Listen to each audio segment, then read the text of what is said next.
кисти, которые имитируют настоящую кисть художника. Вот она находится в левом нижнем углу.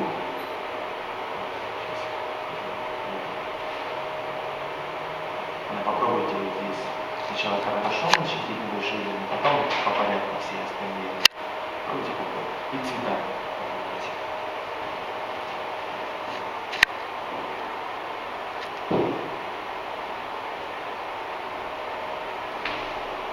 Планшет полностью имитирует расположение кнопок на мониторе.